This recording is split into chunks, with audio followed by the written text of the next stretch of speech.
శాంతి. సూరజ్బాయిజీ చెప్పిన ఆస్కా పురుషార్థ్.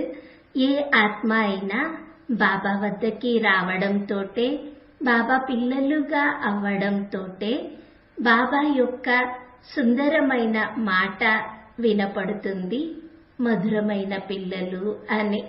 ఇక ఆ ఆత్మ సత్య మార్గమును పొంది సంతృప్తి చెందుతుంది, అనుభవమవుతుంది. జన్మ జన్మాంతరాల తమ అన్వేషణ పూర్తయినది అని.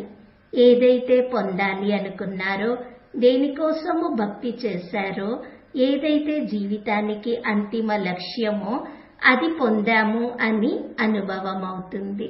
భగవంతుడిని పొంది తన సత్యజ్ఞానము పొంది ఆత్మ సంపూర్ణంగా సంతుష్టంగా లేక ప్రసన్నంగా అవుతుంది.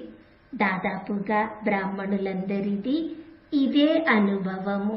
చాలా కొద్ది మందికే సంతోషము ప్రాప్తించడానికి కొంత సమయం పడుతుంది. ఏ ఆత్మలైతే రావడంతోటే ప్రభు ప్రాప్తితో ఆనందము పొందుతారో, ఎవరి జీవితంలో సంతుష్టత యొక్క గొప్ప ఖజానా ఇమిడిపోతుందో వారు వాస్తవంగా పరమ సౌభాగ్యశాలులు. కానీ చాలా మందికి జరిగేది ఏమనగా, కొంత సమయము తరువాత అసంతృప్తి పైకి రావడం ప్రారంభమవుతుంది, సంతోషము మాయమవ్వడం ప్రారంభమవుతుంది, పురుషార్థ వేగం తగ్గిపోతుంది. దీనికి కారణము ఒక్కటే, తన లక్ష్యమును మరచిపోవడము, పరచింతన పరదర్శనములో మునిగిపోవడము. మనుషులు తమ ప్రాప్తుల సంతోషములో ఉంటే, వారికి తమ లక్ష్యము సదా గుర్తుంటే, వారి సంతోషము పురుషార్థ వేగము ఎప్పుడూ సమాప్తమవ్వవు. మనము లక్ష్యమును ఎంత మహనీయంగా చేసుకోవాలి అంటే, వ్యర్థము కోసము మన వద్ద తీరికే ఉండకూడదు. తన లక్ష్యమును రివైజ్ చేసుకోవాలి. లక్ష్యము చాలా గొప్ప విషయము. లక్ష్యము లేకుండా జీవితము గడిపితే వారిలో వేగము చీమ నడక వల్లనే ఉంటుంది. ఒక మహనీయ లక్ష్యము మనుషుల జీవితంలో ఉమంగ ఉత్సాహాలను నింపుతుంది. కావున మనము బాబా సమానంగా సంతుష్టమణిగా అవుదాము. మన ప్రకాశము చేత ప్రపంచమంతటి అంధకారము సమాప్తమవ్వాలి. ప్రతి పరిస్థితిలోనూ సంతుష్టంగా, విశేషంగా ఇతరుల స్వభావము చూసినా సంతుష్టంగా ఉండాలి. భగవంతుడిని పొందాము అని సంతుష్టత, భగవంతుని ప్రేమ చేత సంతుష్టత, తన పాలన చేత సంతుష్టత, తన జ్ఞానము ఆధారంగా సంతుష్టత, అలౌకిక అవ్యక్త పాత్ర ఏమి చూస్తున్నామో దానితో సంతుష్టత, సర్వ ఖజానాలని పొంది సంతుష్టత. సత్యమైన సంతుష్టత వాస్తవంగా సర్వ ఖజానాల ప్రాప్తి తరువాతే జరుగుతుంది. ఒక విషయము మన వద్ద ఏమి ఉన్నదో దానితో తృప్తిగా ఉండాలి. ఇది చక్కటి విషయము.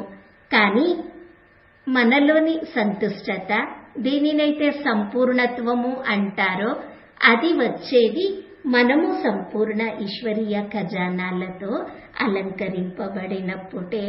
ఆ ఖజానాలు ఏమనగా జ్ఞాన ఖజానా, గుణాల ఖజానా, శక్తుల ఖజానా, సంతోషము, సమయము, సంకల్పాలు, ఆశీస్సులు, పవిత్రత మరియు పుణ్యకర్మల ఖజానా.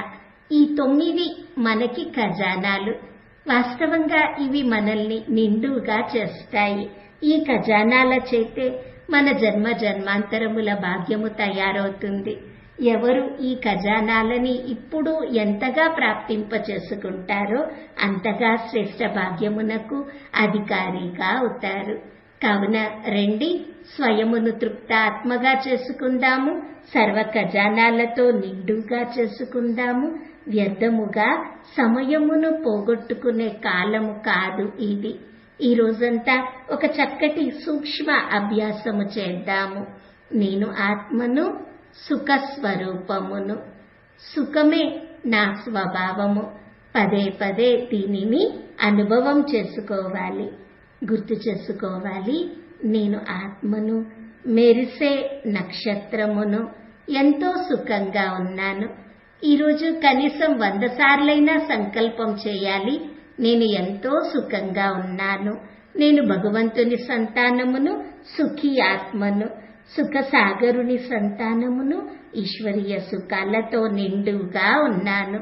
భగవంతుని సంతానమే సుఖముగా ఉండకపోతే ఇక ఈ ప్రపంచంలో ఇంకెవరు సుఖంగా ఉండగలరు?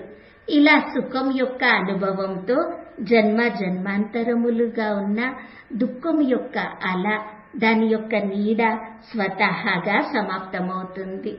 ఇంకా దీనితో పాటు అభ్యాసం చేద్దాము. పైనుండి బాబా యొక్క కిరణముల ఫౌంటైన్ నిరంతరము నాపై పడుతూ ఉన్నది అని. దీని చేత రోజంతా అతీంద్రియ సుఖ అనుభవము కలుగుతుంది. చిన్న పెద్ద విషయముల ప్రభావము నుండి మనము సదాకాలికంగా ముక్తులవుతాము. ఓం శాంతి.